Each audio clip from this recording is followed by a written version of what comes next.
I mean, I think it's remarkable the point that Ege made about the United Nations Sustainable Development Goals, and that when, not cultural heritage people, but when economic development officials and infrastructure planners and diplomats looked at cultural heritage, they decided that the most valuable thing about cultural heritage for cities is the way it contributes to social cohesion and resilience. And so they'd adopted this goal that all the countries of the world agreed to, that they would try to improve the safeguarding of heritage in order to improve the cohesion and inclusiveness and resilience of cities. And so when you think about this, that's what they think is special about heritage.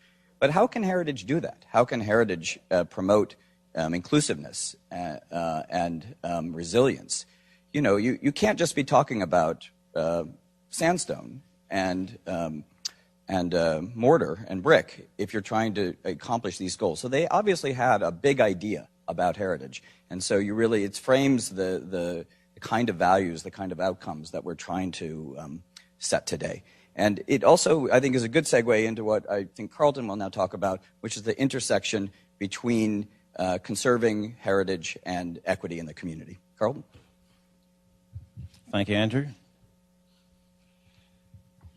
I think they're queuing up the presentation. And I want to apologize in advance and just indicate that I'm going to try to talk a little slow. I'm from North Carolina, and we have a tendency to talk a little fast. And the other thing I should point out is that if I sweat a little bit, it's only because I was raised as a Baptist. And so if you're from North Carolina and you're raised as a Baptist, you're not saying anything important if you don't sweat a little bit. I do want to acknowledge the fact that it is a pleasure to be with you today. I thank you for inviting me to participate, and I really appreciate what San Antonio is doing. I appreciate the goals and the objectives of this symposium. Over the next day or so, you're probably going to find me nodding my head a lot because these are the type of things that I've had to grapple with over the span of my 19-year career with the Environmental Protection Agency. I am an urban planner by training. I was also trained as a social worker. And so the importance of intangibles is something that I really value, that I consider to be important. And it's great to be in a place where you have a city that, as Andrew had pointed out 2 years ago, said this has to be a priority. And 2 years later, you're now having a conference so you can really have a serious dialogue about how do we make that come to pass. I think they're still looking for the presentation, but I'm going to continue anyway. But I just want to at least communicate to them while I'm also communicating to you. One of the things to point out is I work for the U.S. Environmental Protection Agency in the Office of Environmental Justice. And my office is celebrating a milestone this year. We were actually established in 1992. It's our 25th anniversary as an office. And one of the things to point out about the Office of Environmental Justice is the fact that we believe communities should always be at the core of our community work. Many of you may be familiar with the narrative of environmental justice. Perhaps you are familiar with the efforts that we have taken within our office over the years to work with communities that may be underserved, that may be distressed, so that we can help to alleviate the burden of pollution. And so as a result, there's a narrative of environmental justice that often coincides or intersects with public health, with the management or the mitigation of pollution, with meaningful public involvement, as well as with the law. But from my perspective, environmental justice is also a planning issue because many of these communities that may be disproportionately burdened by pollution end up that way because of either a failure to plan or a failure to enforce proper zoning. And so in my office, we have roughly about 25 employees, and I'm the first planner who has been hired by the Office of Environmental Justice. And so I get the opportunity to work in spaces that other staff haven't had the opportunity to work in. One of the things to point out in terms of the history briefly about the movement of environmental justice, there was a 1991 People of Color Environmental Leadership Summit that was held in Washington, D.C. And one of the things to note about that conference is the fact that 17 principles for environmental justice were shared with the public as a result of that event. 5 of those principles are actually pertinent to planning and urban policy and management of the built environment. And so many of you may not be familiar with that. One of those principles actually focuses on issues of planning and issues of how do we protect and maintain cultural assets. And so again, this is a conversation that I'm quite pleased to be a part of, because the importance of culture, the importance of impact assessments is something that's very important to our office, although it hasn't always been the prime issue that we would elevate in terms of our program. In advance of coming to San Antonio, I'm going to click this and see what happens. Can I get the slides again? I was informed that you wanted to have a free-flowing conversation. So for this reason, I won't make an attempt to teach social impact assessment, not in the span of about 12 minutes. Instead, what I want to do is really offer a commentary on social impact assessment and explain or suggest why it's important from my perspective. And the reason why I want to do this is because there are a lot of different types of assessments that are thrown about. And there is a lot of semantics that's going on. But I want to start and just go back to the origin, at least from a United States perspective, in terms of assessments that we do have. And so in the process of being transparent with you, I want you to know that I am not a NEPA specialist. I do not review environmental impact statements for the Environmental Protection Agency. I'm simply a public servant who believes it's very important that we don't ignore social impacts, because problems don't go away. They don't dematerialize. They just tend to get worse, or they amplify themselves. And so in the process of doing our work or doing our business or doing our great plans and our great designs, we have to think critically about what ripple effects may actually occur because of those interventions. Hopefully you will find my remarks to be complementary to the goals of this symposium. I don't want to distract you from the objective of focusing on cultural impacts. The goals that you have for this symposium are great. They're very important. You are a leader, and that work needs to continue, because there are other jurisdictions around the country that need to follow the path that you're doing here in San Antonio. But instead, what I want to do is really take a moment to offer a context for this tool that's underutilized because of the fact that it may actually be complementary to some of the efforts that you're pursuing here in this city. The first point I want to make is the fact that your work really represents the unfinished business of environmental protection. Many of you are aware that the modern environmental movement in the United States was formed or was born in the 1960s, early 1970s, and the movement was shaped by the politics as well as the turbulence of that time. And so it's important to acknowledge the fact that the environmental movement was not born in a vacuum. The National Environmental Policy Act is actually the cornerstone for U.S. environmental policy, but it has a social footprint. We often talk in stovepipes, and when we say the National Environmental Policy Act, we automatically focus on the environment, but NEPA has a social footprint. And it's there if you actually look carefully. This social footprint is actually the reason why the U.S. Department of the Interior thought it was acceptable to prepare the nation's first social impact assessment for the Alaska Trans Pipeline project in 1973. And the reason why they did that is because many of the tribal areas who were within the vicinity where the pipeline was going to be built had some serious concerns, and they brought these concerns to the attention of the Interior in terms of how is this particular project going to affect our culture, our way of life, our customs, the things that we really feel are important towards our sense of identity. Now, the actions of the Interior actually set a precedent, but the problem is the fact that really this precedent didn't permeate into public policy within our own country. And that's the reason why we also had the challenges in Standing Rock in terms of the demonstrations that were occurring because of the pipeline that was being built there.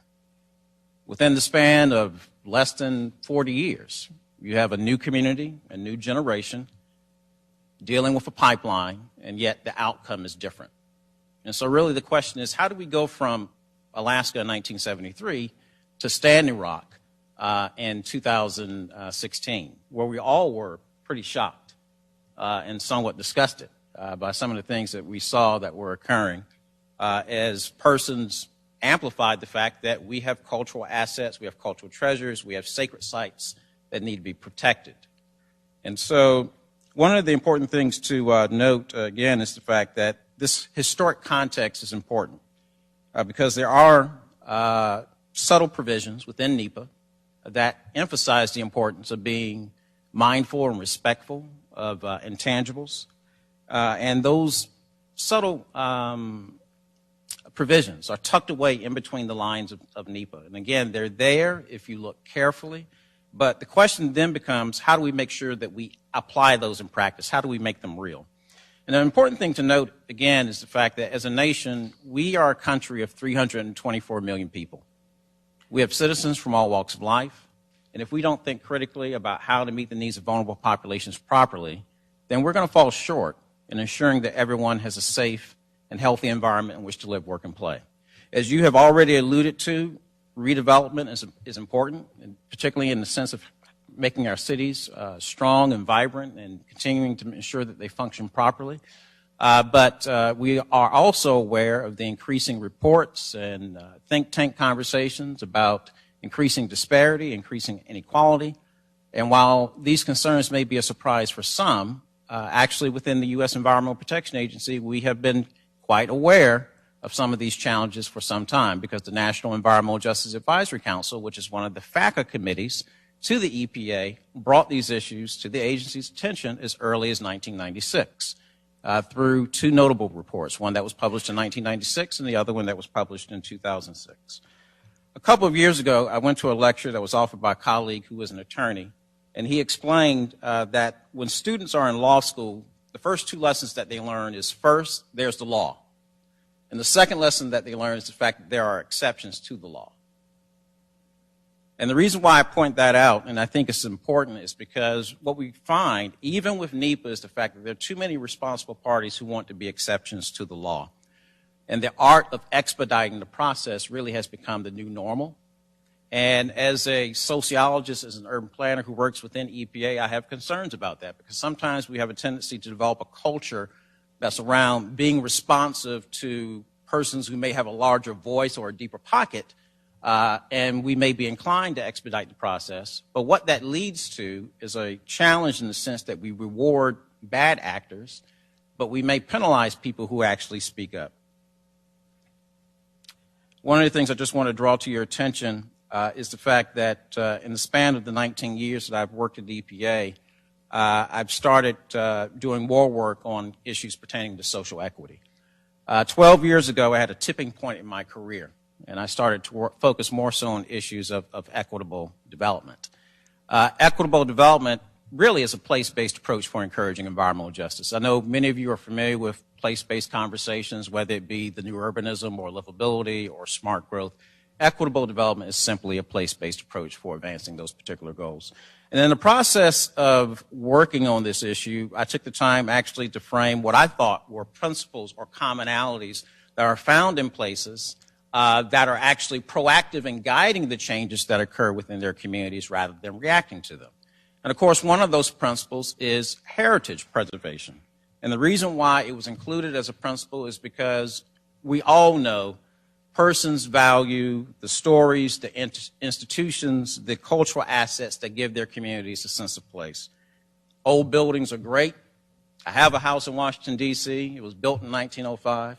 But also the intangibles that give communities a place-making dividend are equally important as well. If you want to look for an example, you can go to Kansas City, Missouri, where they have the 18th and Vine Jazz District. This story, which I'm not going to have the opportunity to go into in detail, goes back to the early 1980s when this neighborhood was in a bit of a state of disrepair following 40 years of disinvestment and benign neglect. But one of the things to point out is that there was a minister from Houston, Texas. He was a Methodist minister who became a city council member. His name is Emmanuel Cleaver. He's now a U.S. congressman. He realized that this place had a place-making dividend. He wasn't from Missouri, but he got excited about the sense of history that was in this neighborhood. And when he became a city council member, he said that Kansas City needs to balance its goals of economic development and cultural development. And one of the first steps they took was to commit $20 million to the redevelopment of this neighborhood. It's now a $70 million success story. The 18th and Vine Jazz District is important because Charlie Bird Parker and Count Basie, as artists, Kansas City artists, refined their practice in terms of jazz and helped to define a very distinctive sound based on a Kansas City orientation. Also, the National Negro League, which one of its teams was the Kansas City Monarchs, was based in the 18th and Vine neighborhood. So now this area, this section of the city, is a $70 million success story, and is really a place that is reflective of the landscape of Kansas City. When you fly into the airport in Kansas City, Missouri, you'll find images on some of the walls, some of which are associated with actually this particular district. Now, at the start of my remarks, one of the things that I did point out is the fact that, again, I don't work in the office at EPA that focuses specifically on NEPA, but I do believe in mitigating social impacts. And in the span of my career, I didn't have a guidebook. I basically had to make it up as I went along, especially when I started doing work on equitable development, and a lot of my work was shaped by my personal values, particularly in the sense of giving voice to the unspoken, speaking up for people who may not have a voice in the process, as well as the fact that I believe public service is a public trust. Now, some may say that's subjective. I say it's entrepreneurial. Because really I'm just doing the best with what I can, and because of the fact that we didn't have a guide or a template or a roadmap or a blueprint at EPA for how to properly do this work. But I realized, again, that simply ignoring those issues that may not be politically expedient really wasn't going to be in our long-term best interest. And so I simply had to work over time based on understanding that I have values and principles that I don't want to compromise in the process of focusing on environmental protection at EPA. The good news is the fact that there are communities around the country that you can look to that are taking the initiative to do social impact assessments. Many aren't waiting for the perfect tool. Instead, they're taking the initiative to address these issues head on. One of which is the community of North Charleston. One of the things I do want to point out, and many of you are probably aware, North Charleston is expanding its port facilities because of the fact that we're now building larger container vessels. Several years ago, because of the fact that they had to undergo the process of expanding the port, they went through the process of working on an environmental impact statement, of course, as required by NEPA, but the city of North Charleston went a step further. And they said, we also need to do a social impact assessment, a real, thorough social impact assessment, not a perfunctory checkmark exercise. And so as a result, they were able to do that, and it helped to inform really how do we mitigate the potential concerns or impacts that would affect those communities that are in close proximity of the port. The short story, the very important outcome is the fact that that social impact assessment helped the community to leverage $4 million in mitigation funds in 2006. And as recently as May of this year, they were able to leverage an additional $4 million to help to focus on improvements that would occur within the impacted community that's near the port. Another example to reference is actually the work of Chancey Martorell. In 1992, she was a student at UCLA, and she is now the president of the Thai Community Development Center. When she was a student in 1992, we all know that one of the important events that occurred in Los Angeles was the civil unrest. And Chancey realized that the Thai community as an immigrant population in Los Angeles was invisible, and it had very important social service needs that weren't being addressed. And as a student, she understood that the type of unrest that occurred in South Central Los Angeles could actually occur in any community if they are rendered invisible and if their unique needs aren't properly addressed. So as a student, she actually took the initiative to prepare a needs assessment. It was a landmark exercise. It hadn't been done before. She prepared a needs assessment for the Thai community. And the cascade out of doing that exercise is the fact that it led to the creation of the center that she's now the president for, the Thai Community Development Center. And it also led to the designation of Thai Town in Los Angeles. One last example, and I'm going to wrap this up because I think I'm exceeding my time, is the fact that obviously in the Southeast, in the United States. There are coastal areas that are under a lot of development pressure, particularly from northern Florida to southern North Carolina. There are persons who identify as Gullah and Geechee who live within these coastal areas within those respective states. And because of the development pressure that has been happening, they are also finding that their own cultural practices, sites, resources are at risk of being compromised as well. Without being too heavy-handed, the Department of the Interior took the initiative to work on a cultural management plan for that population. And one of the things to point out is the fact that they did it through a community-driven process. The Department of the Interior's planning offices are actually in Denver, Colorado. So when they initiated this exercise, many citizens along the coast felt, we would rather for you to advise us and to teach us how to undergo the process of doing this planning exercise ourselves than for us to basically give up our power to an outside party to come in and do the planning for us. And so the Cultural Resources Management Plan has been finalized. It's actually online. It's a resource that may be of interest to you. The only reason why I mention it is because it is actually a 270-page social impact assessment or cultural impact assessment. But it is a landmark document that really just helps to basically make sure that decision makers and developers think critically and understand how to make more informed decisions so that they don't end up compromising the assets that are valued by the populations that live there.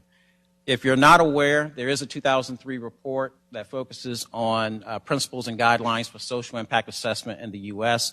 I just want to bring that to your attention. The bottom line is really just to party responsibly or to act responsibly. And as I don't have to preach today, I mean, we all know that there are social impacts that often occur when we redevelop and we reinvest and we do revitalization efforts. But the most important thing is that we have to be serious enough, deliberate enough, intentional enough to take the time to really work with citizens who could be impacted, who could be vulnerable, so that they have the opportunity to reach their full potential as well, and so that we don't create the sense of antagonism that often occurs in so many different places. Lastly, I just want to note that you are not alone. I encourage you on your journey of self-discovery as you participate in this process. There are so many groups around the country that are now having conversations about social impacts in one form or another, including Pope Francis. Thank God for Pope Francis. So, again, I commend the city of San Antonio. I want to thank you again for organizing this symposium. I work for the U.S. Environmental Protection Agency, and I'm looking forward to continuing this discussion with you over the next day or so.